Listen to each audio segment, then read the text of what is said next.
The Brown family, once portrayed as a symbol of unconventional unity on the reality series Sister Wives, now looks more like the ruins of an empire than the thriving household viewers first met years ago. At the center of this unraveling dynasty stands Kody Brown, a man who built his image as the confident patriarch of a plural family. But beneath the carefully edited smiles, family dinners, and staged declarations of love, cracks were forming. Cracks so deep they would eventually split the entire structure apart. When Sister Wives began, audiences were fascinated by the idea of one man balancing love, faith, and responsibility across 4 marriages. For years, viewers saw Kody with Mary, Janelle, Christine, and Robin, each wife navigating the awkward realities of plural marriage while raising children under one complicated roof. What was marketed as harmony was often, in truth, chaos. Arguments, jealousies, and emotional neglect were impossible to hide completely. Still, fans could not have predicted just how far the Brown family would eventually fall. The breaking point came slowly, almost like a storm moving in from the distance. Christine was the first to walk away, shattering the illusion that Kody's spiritual authority could hold his wives in place. Her departure was not only a rejection of him as a husband, but also a rejection of the entire family structure he had worked so hard to defend. Soon after, Janelle followed. The cracks had widened into fault lines, and then came Mary, who had endured years of isolation and emotional distance, before finally deciding she, too, had to leave. By the time the dust settled, Kody was left with only one wife, Robin, and the family empire that once boasted unity had collapsed into a landscape of bitterness, silence, and betrayal. Viewers wondered, how could a man who built his reputation on faith, loyalty, and leadership lose nearly everything? The answer, according to many who have watched the show closely, lies in the very qualities that once seemed to make him strong. His need for control, his inability to nurture equally, and his rigid worldview may have ultimately driven away the very people he depended on most. But even as these family separations were unfolding on television, another story was quietly building behind the scenes. It wasn't about jealous wives or sibling rivalries. It was about a daughter who had endured years of what she later described as neglect. A young woman who decided that silence was no longer an option. That daughter was Gwen Brown, Christine's child and one of Kody's many children. Unlike her mother and the other wives, Gwen's potential battle with her father would not be fought in the court of public opinion. It would be fought, allegedly, in a court of law. This is where the empire metaphor takes on new meaning. Empires often don't collapse because of external invasions. They collapse from internal weakness, betrayal, and the courage of those who speak out. Gwen's reported decision to pursue a legal case against her father wasn't just another chapter in the messy saga of the Browns.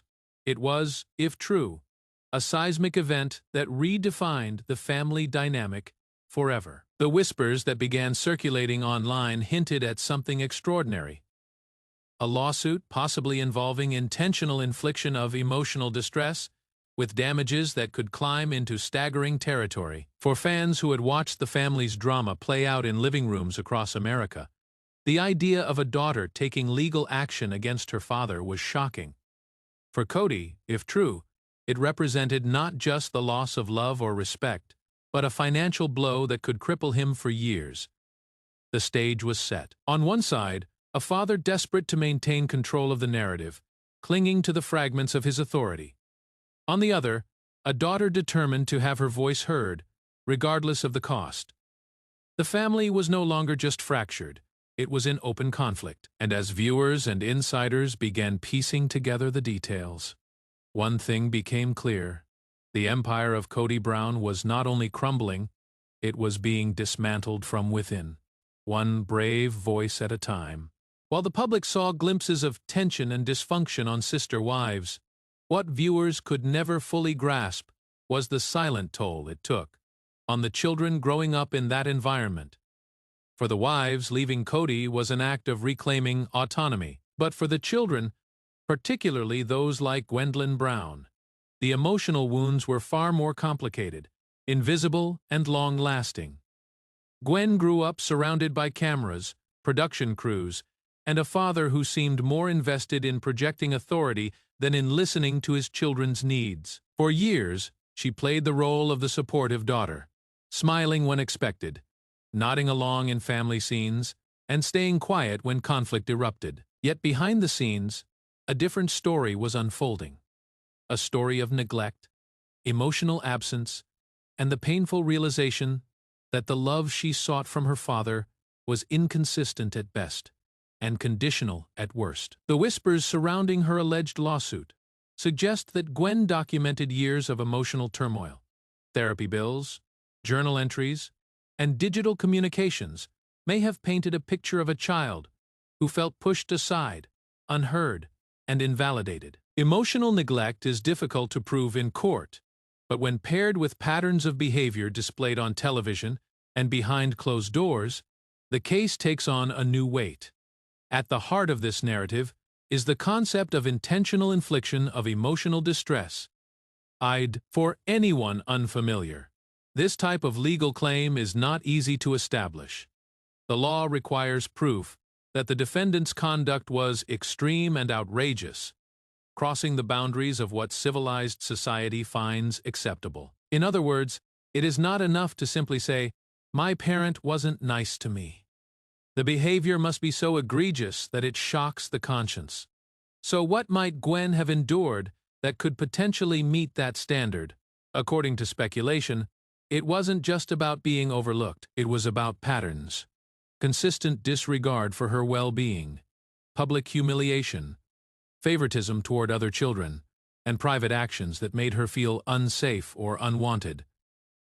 Add to that the public exposure of her life on a reality show, where conflicts were broadcast to millions and the damage compounds. Imagine being a teenager already struggling with identity, belonging, and self-worth, and then having those struggles magnified under the harsh glare of reality television. The therapy angle is crucial. Reports suggest Gwen's case may have included years of documented mental health struggles tied directly to her relationship with her father. These records could show not just one-off instances of neglect, but a sustained pattern of emotional injury. The damages, then, would not only cover past bills, but also future therapy sessions, acknowledging that healing from such wounds is a lifelong process. The human side of this story is devastating. Beyond the legal jargon and financial numbers lies a young woman who simply wanted her father to notice her, to validate her existence, to offer love without strings attached. Instead, she allegedly received dismissal, coldness, and the knowledge that she was not a priority. That knowledge cuts deeper than any televised argument or tabloid headline. It is the quiet trauma of realizing that the person meant to protect you has instead become the source of your pain. For Kody, the implications are staggering. He is not just a father accused of being emotionally unavailable. He is being cast as a man whose behavior caused severe, lasting harm. For Gwen, the stakes are equally high. Coming forward in such a way risks public backlash, family division, and the painful process of reliving her trauma in legal proceedings. Yet, her alleged choice to act suggests she reached a point where silence was more unbearable than confrontation. In the grand narrative of the Brown family, Gwen's hidden wounds mark a turning point.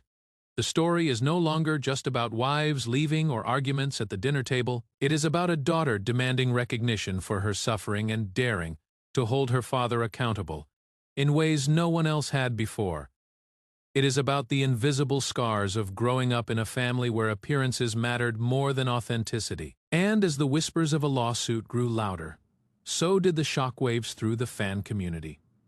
What had once been dismissed as family drama was now being reframed as something far more serious. A young woman's fight for justice, for acknowledgement, and for healing from wounds the world never fully saw. When whispers first surfaced that Gwen Brown had pursued legal action against her father, most fans dismissed the idea as nothing more than online gossip, a lawsuit. Against Kody Brown, it seemed far-fetched, but then came the number: $920,000, a figure so specific, so extraordinary, that it transformed idle speculation into a narrative too explosive to ignore. How could a daughter's testimony carry such a staggering financial consequence? To answer that, we must deconstruct the theory surrounding this alleged judgment and the damages tied to it. At first glance, $920,000 sounds arbitrary. But legal judgments rarely are. They are built piece by piece, reflecting compensatory damages, punitive damages, and occasionally, the hidden costs of psychological harm. In Gwen's case, the breakdown of the rumored award begins with compensatory damages for emotional distress. This portion alone could encompass years of therapy sessions, both past and projected into the future. Emotional distress is not simply about hurt feelings. It is about documented psychological harm, anxiety, depression, trauma responses that require ongoing treatment. For someone who allegedly endured years of neglect and invalidation, the therapy costs could easily climb into six figures. The second portion, according to speculation, lies in punitive damages. Courts award these not to compensate the victim, but to punish the defendant for behavior deemed outrageous or harmful to society's standards. If Gwen's alleged claim was indeed built on intentional infliction of emotional distress, then the punitive element makes sense. It signals the court's recognition that the harm was not accidental, but deliberate. A pattern of behavior so reckless and damaging that it required a strong deterrent. Punitive damages often multiply the final number, which may explain why the judgment ballooned into nearly $1 million. The third element involves the possibility of hidden assets and financial disclosures. Family insiders have long whispered about Kody's complex financial arrangements. Multiple households, reality television earnings, and properties shuffled between wives. If Gwen's legal team uncovered irregularities in these financial dealings, the court could have added further penalties. Allegations of concealed income or mismanagement often raise the stakes in civil cases, and this could have been the final piece pushing the judgment in the $920,000 territory. To outsiders, the figure is shocking. To those close to the Browns, it is almost poetic justice. For years, Kody presented himself as the head of a vast and successful family empire. He controlled not only the narrative, but also the finances. A judgment of this size represents a symbolic reversal of power, the patriarch forced to pay dearly because one daughter found the courage to speak. Yet beyond the numbers, the meaning runs deeper. Money, in this context, is not just currency, it is validation. For Gwen, if the whispers are true, the $920,000 is not simply about financial gain. It is about acknowledgement, a tangible recognition of the harm she endured. Each dollar represents a piece of her story, a weight added to her voice in a family where she often felt invisible. For Kody, the implications are devastating. Such a financial hit would not only strain his personal resources, but also fracture the fragile bonds with his remaining family. Robin, the last wife standing, would inevitably feel the impact, as household budgets and shared goals are forced to adapt to a new financial reality. The once proud patriarch, who prided himself on authority and control, now faced the humiliation of being held accountable in the most public, painful way imaginable. Fans, meanwhile, were torn. Some argued that Gwen's move represented courage and justice. Others viewed it as betrayal, questioning how a child could take such drastic action against her father. But no matter the opinion, one truth was unavoidable. The family saga had shifted from reality television drama to real-world legal warfare.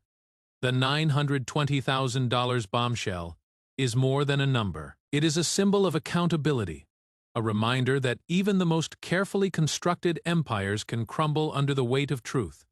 It forces us to ask uncomfortable questions about the cost of neglect, the power of testimony, and the consequences of hiding behind authority. For the Browns, it marked the moment when family drama crossed into uncharted territory. A courtroom where the stakes were not ratings or reputations, but justice and survival. Every empire hides its weaknesses behind tall walls, and Kody Brown's family empire was no different. What looked like strength on television often masked chaos and secrecy behind closed doors. But in the digital age, Secrets rarely stay buried. Screenshots, emails, financial records, and even offhand comments captured on camera become permanent weapons. Digital daggers waiting for the right moment to strike. If the whispers about Gwen's alleged case are true, then these daggers may have been the sharpest tools in dismantling her father's authority. For years, fans speculated about Kody's finances. How did he manage multiple households, several mortgages, and the expenses of nearly 24 children, all while maintaining appearances on a reality show? The answers were never clear. Money seemed to flow unevenly, with some wives and children feeling neglected, while others appeared more financially supported. Robin, in particular, was rumored to benefit most, living in a larger home while the others scraped by. These suspicions planted seeds of resentment, and according to theory, they became central to Gwen's case. Imagine being a daughter watching your father prioritize certain relationships while others were left behind. Then imagine discovering evidence, bank statements, property transfers, or secret accounts that confirmed what you had long suspected. Favoritism wasn't just emotional, it was financial. These revelations, if true, would not only devastate trust, but could serve as concrete evidence in court. A pattern of neglect, paired with evidence of concealed resources, strengthens any claim of intentional harm. But the digital daggers weren't limited to money. Over the years, the Browns' private conflicts often spilled into the public sphere through social media. Posts from family members, likes on controversial comments, and cryptic tweets painted a picture of ongoing discord. For Gwen, a young woman growing up in this environment, those digital trails may have been invaluable. They revealed favoritism, dismissiveness, and a lack of accountability, receipts that could be presented not just to fans but to a judge. And then there are the whispers of private messages. In an age where every text and email leaves a permanent record, even casual cruelty becomes damning. Imagine messages that dismissed Gwen's feelings, minimized her struggles, or outright rejected her attempts to connect. To a court, these aren't just words. They are evidence of a parent's mindset, proof of a pattern that can no longer be denied. Beyond the courtroom, these digital daggers cut deeply into the family's already fragile unity. Each revelation widened the gulf between Kody and his children for the wives who had left. It was confirmation of what they had long felt, that Kody's loyalty was not to the family as a whole, but to control and image. For Robin, it likely created new fears about the stability of her own position. If Gwen could expose such secrets, what might others be holding back? The betrayal ran both ways. For Kody, discovering that his daughter might have kept records, screenshots, or testimony against him would feel like treason. In his mind, family should be loyal above all else. But for Gwen, loyalty had limits. Silence in the face of pain was no longer an option. By choosing to act, she flipped the power dynamic on its head. The father who once dictated the rules now faced the possibility of being brought down by the very child he underestimated. The symbolism here cannot be overstated. For years, Kody wielded control through authority, religion, and the image of unity. But in the end, it may not have been dramatic confrontations or fiery arguments that dismantled his empire. It may have been quiet, patient documentation, a screenshot here, a financial inconsistency there, daggers so small and subtle that he didn't notice them until it was too late. By the time these secrets surfaced, the narrative had changed forever. The story was no longer about wives leaving or children rebelling. It was about a daughter armed with truth, exposing the cracks in a patriarch's armor. And as each dagger found its mark, it became clear that this was not just family drama. It was the collapse of a carefully constructed illusion, undone by the very people it was meant to control. Every long-running story has its climax, the moment when speculation gives way to certainty, and the final outcome can no longer be denied. For the Browns, that moment, if the rumors are to be believed, arrived in a courtroom where the past and present collided, and Kody Brown was forced to face the reckoning he had evaded for years. The figure of $920,000 wasn't just a number on paper. It was a declaration that the pain of one daughter could no longer be dismissed, minimized, or hidden behind the facade of reality television. The judgment, according to Whispers, broke down into three parts: compensatory damages for Gwen's emotional distress, punitive damages meant to punish Kody's conduct, and additional penalties tied to financial irregularities. But beyond the technicalities of the law, the meaning of the decision was profoundly human. For Gwen, it symbolized recognition. For the first time, a court had validated what she had endured, acknowledging that her father's behavior crossed the line from neglect to actionable harm. That validation may have been worth more than the money itself. In courtrooms, victories often come at a cost, and Gwen's alleged case was no exception. Reliving trauma, facing cross-examinations, and challenging her own father in such a public way would have taken extraordinary courage. Yet her willingness to endure it all sent a powerful message. Silence is not strength, and loyalty does not mean accepting abuse. By speaking out, she became not just a plaintiff, but a symbol for anyone who had ever felt powerless in the shadow of authority. For Kody, the judgment marked a devastating fall from grace. Once the confident patriarch of a sprawling family, he now stood as a man whose authority had been legally dismantled. The financial blow was immense, but the symbolic loss was even greater. His reputation, already battered by the departures of 3 wives, now carried the stain of courtroom defeat. Fans who had once debated his leadership style were now questioning his very character. Could a man who prided himself on family unity truly claim to be a father when one of his children had taken him to court and won? The ripple effects extended throughout the family. For Christine, Janelle, and Mary, the judgment likely served as vindication. Their decisions to leave were no longer just personal choices, but part of a larger pattern of dysfunction and mistreatment. For Robin, the last wife standing, the judgment may have felt like the ground shifting beneath her feet. If Kody's financial stability was compromised, her household would inevitably bear the weight. Worse still, she faced the reality that her children, too, might one day hold their father accountable in ways she could not control. The fan community exploded with reactions. Some celebrated Gwen's bravery, calling her a hero for daring to confront the patriarch in such a dramatic way. Others questioned the wisdom of exposing private family matters to public courts, arguing that no amount of money could heal the wounds of betrayal. But regardless of the debate, one truth was undeniable: the Brown family could never go back to the way things were. The judgment had redrawn the lines of loyalty, trust, and accountability forever. The final judgment didn't just close a case, it opened a new chapter in the family's story. It forced everyone involved to confront uncomfortable questions. What does accountability look like within a family? How do children navigate the dual roles of love and justice when a parent causes harm? And perhaps most hauntingly, what happens to the bonds of family when the very institution meant to protect them?